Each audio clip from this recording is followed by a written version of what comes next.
Welcome. I am Attila, and today I invite you into a deeper exploration of the transformative teachings of Napoleon Hill and his timeless classic Think and Grow Rich. At first glance, this verse appears to be a manual for achieving material and worldly success. But as we will uncover together, it is far more than that. It is a guidebook for inner transmutation, a metaphysical philosophy discussed as a practical roadmap. Hill's work echoes the eternal hermetic truth that all is mind and the reality is shaped not by chance but by conscious intent. Quote from Napoleon Hill: "Whatever the mind can conceive and believe, the mind can achieve." This is a universal law, the law of mentalism in action, and Hill's invitation is clear: take possession of your own mind, direct it, refine it, until it becomes a vessel of clarity, precision, and power. As stated in the book, the mind is the only thing over which man has complete and unchallengeable control. This statement is both liberating and confronting, for if we are the masters of our minds, then our results are not accidents. They are reflections of thoughts, belief, and desire. Hill teaches that all success begins with the definiteness of purpose, a clear inner vision of exactly what you want from life. Without vision, the mind wanders. With vision, the mind creates. The object of Think and Grow Rich is not simply to get rich, it is to shift your internal vibration from failure consciousness to success consciousness. And so in this video, we will explore how desire, faith, imagination, and persistence are not just tools of productivity, but sacred alchemical forces waiting to be activated from within. This is my interpretation, a philosophical bridge between Hill's practical brilliance and the ancient, universal laws of the hermetical tradition. Desire, the starting point of all achievement. Desire is not wishful thinking, it's a cosmic force. It is the subtle fire that must be concentrated through will. In alchemical terms, this is transmutation, the union of fire and air to ignite the soul's ascent. Persistence is a state of mind, Hill writes. It is the result of desire fused with will, your inner masculine and feminine forces harmonized. To develop it, Hill gives us 8 principles which align with universal metaphysical truths. Definiteness of purpose, you must know what you want. Desire, a burning need to bring it into reality. Self-reliance, the inner faith that you can do it. Definiteness of plans, concrete pathways for action. Accurate knowledge, replace guessing with knowing. Cooperation, harmonious alliances, think always win-win. Willpower, focus, the inner magnetism of the soul. Habit, repetition, alchemy is not a flash, it's a rhythm. As always, struggle comes into picture as an important force. Napoleon Hill also says that the turning point in the lives of those who succeed usually comes at the moment of some crisis through which they are introduced to their other selves. Faith, visualizing and believing in the attainment of desire. Hill says it is the alchemist of the mind. It is the element that determines what thoughts are impressed upon the subconscious. In hermetic terms, is the energetic key that activates the creative matrix of the mind. Faith is the starting point of all accumulation of riches. To build faith is to, through autosuggestion, what you say to yourself repeatedly, through self-awareness, observing your inner dialogue, through mental discipline, consciously choosing what you dwell upon. You become what you continually affirm. Quote from the book: "The subconscious mind is the chemical laboratory in which all thought impulses are combined and made ready for translation into physical reality. It makes no distinction between constructive and destructive thought impulses. So we reap what we sow." Autosuggestion, the medium for influencing the subconscious mind. We have absolute control over the material which reaches our subconscious mind. Reach your subconscious mind with thoughts or spoken words that have been well emotionalized with belief. Make an inventory what is programming right now and create a plan to reprogram the mind. This plan will lead to less resistance and more joy and clarity. Repetition programs the subconscious mind, and negative beliefs will be replaced with new empowering beliefs. Quote from the book: people may gain control of themselves and their environment because they have the power to influence their own subconscious mind and through it gain the cooperation of infinite intelligence. Specialized knowledge. Personal experiences or observations. There are two kinds of knowledge in this world. General knowledge, the facts and disconnected data we accumulate through schooling, and there are specialized knowledge, the kind that carries power, weight and wealth. Napoleon Hill made it clear. Knowledge will not attract money unless it is organized and intelligently directed through practical plans of action. The secret lies not in how much you know, but in how well you use that what you know. The magnum opus of transformation comes from aligning knowledge with inspired action. Knowledge is the flame, but action is the fire. Imagination, the workshop of the mind. Your imagination is a creative faculty. Imagination gives form to your desire. It transforms the invisible into visible. One of the first statements from Napoleon Hill in this chapter is that we can create anything we can imagine. So stop here and admire this truth, just as the first principle in the Kybalion, the universe is mental, the all is mind. Or from Stephen Covey's 7 Habits, or we can also mention Neville Goddard, who said, God is the supreme power of creative imagination. Ideas are the beginning points of fortunes, and ideas are products of the imagination. Organized planning, the crystallization of desire into action. You can't plan the entire journey, but you can take the next inspired step. Hill reminds us, if your first plan fails, adjust the plan, not the goal. Each failure contains the seed of equivalent success. Like the alchemist, use failure as feedback, tweak the ratios, adjust the flame. This is the formula for evolution. Riches comes only to those who work hard and long. This is growth from Hill. But the truth is deeper. It's not about hard work, it's about value. Create with passion, express from your essence, let your work be your devotion. Decision, the mastery of procrastination. Procrastination is the thief of dreams. True power lies in speed of implementation.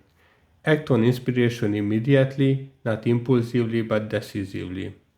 Decision fuels momentum. Momentum builds energy. Energy reshapes reality.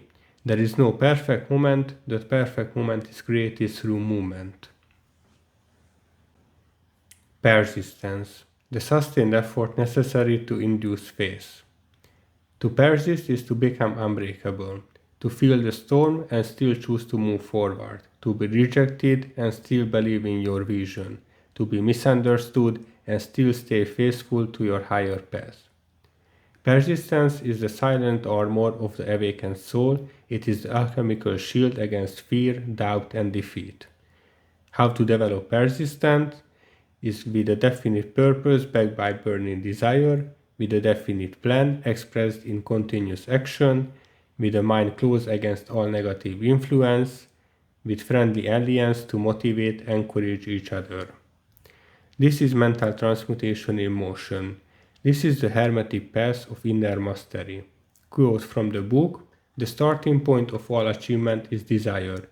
Weak desire brings weak results, just a small amount of fire makes a small amount of heat. If you find yourself lacking in persistence, this weakness may be remedied by building a stronger fire under your desires. Riches do not respond to wishes, they respond only to definite plans backed by definite desire through constant persistence. The power of the mastermind, the driving force. When two or more minds harmonize in a spirit of unity, a third invisible force is created. This is the mastermind. It's a quantum phenomenon. The field of energy expands, ideas crystallize, each mind fuels the other, not through dominance, but through resonance. This is the true value of conscious relationships, aligned, intentional, growth-oriented. Quote from the book: No two minds ever come together without thereby creating a third, invisible, intangible force which may be likened to a third mind. This is the tertium quid in alchemy, I mentioned a few times already in my videos, when an unidentified third element created that is in a combination with two known ones. This is also generative principles from the Kybalion and the think-win-win habit from Stephen Covey that aims to transcend opposing forces, finding potential new solutions and harmonize interests. The mystery of sex transmutation. Sexual energy is creation itself. When not squandered, it fuels the highest expression of genius, art and power. Hill taught what the mystics have always known. This energy, when transmuted, becomes charisma, confidence, and creative force. Sexual desire is the most powerful of human desires. Redirected through will, it becomes transcendence, from desire to devotion, from lust to legacy. The subconscious mind, the connecting link. The subconscious mind works day and night. It is the connecting link between the finite and the infinite. Napoleon Hill calls it the field of consciousness, a silent filing cabinet for every thought, every feeling, every impression you've ever allowed through your five senses. It receives all the files, all thoughts, regardless of their nature. This is no passive mechanism. It is the alchemist of your inner world. All creation begins as a thought impulse, and all thought impulses that are voluntarily planted into the subconscious mind must pass through faith, be energized by emotion, and guided by imagination. This is the formula for mental transmutation. From thought into form, from vibration into visible matter. As the Kybalion teaches, the universe is mental. The brain, a broadcasting and receiving station for thought. Subconscious mind is the sending and the creative imagination is the receiving station. Thought is energy traveling at a high rate of vibration. What Hill says and what Hermetic teachings confirm is that minds are not separate, they are connected in the universal mind. As the Kybalion teaches, all is mind, the universe is mental. When you tune your brain to the vibration of definite purpose, you attract ideas, people, opportunities, and resources that match your frequency. And sometimes you receive impressions that feel like they are not your own. Because they are not. They come from the great storehouse of infinite intelligence. They come from the mental vibration of those aligned with similar aims. This is mental resonance. The sixth sense, the door to the temple of wisdom. This principle is the apex of this philosophy. It can be assimilated, understood, and applied only by first mastering the other principles. Understanding the sixth sense comes only by meditation through mind development from within. The point at which the mind of a man contests the universal mind. The sixth sense is the inner sanctum, the hidden chamber within the temple.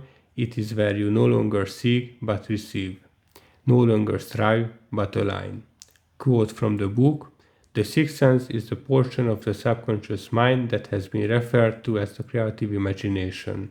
It has also been referred as the receiving set through which ideas, plans, and thoughts flash into the mind. The starting point of all achievement is desire. The finishing point is that brand of knowledge that leads to understanding of self, understanding of others, understanding of the laws of nature, the universe, recognition and understanding of happiness. Eventually you will find yourself in possession of power that will enable you to throw off discouragement, master fear, overcome procrastination, and draw freely upon your imagination." So now we are arrived at the closing chapter of this book, How to Outwit the Six Ghosts of Fear. Napoleon Hill knew that all strategies, all principles, all the brilliant plans in the world are useless if your mind remains clouded by fear.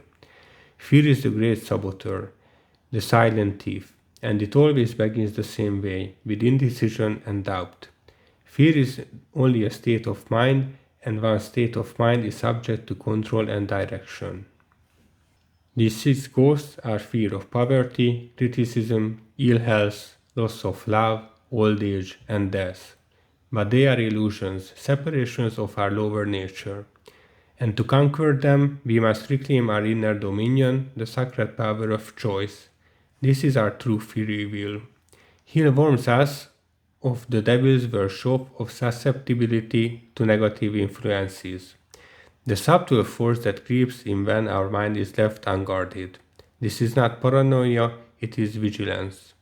For the subconscious is always listening, always absorbing, always shaping our reality based on the seeds we allow to be planted.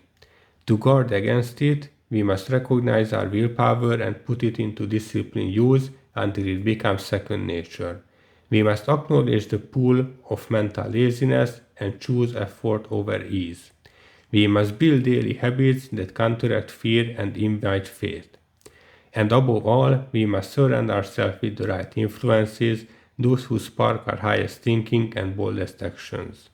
The greatest weakness of humankind is the habit of leaving the mind open to the other people's fear. So we must become architects of our own mental environment, designing it with intention, cleansing it of doubt, and fortifying it with purpose. Keep your mind busy with a definite purpose backed by a definite plan. That is the antidote.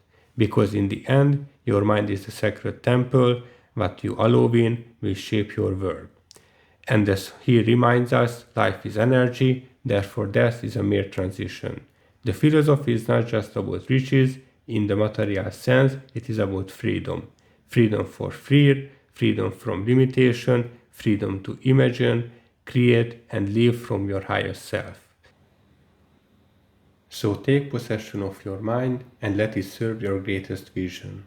Thank you for watching. I trust this video resonated with you and was valuable for your transformation journey. Much love.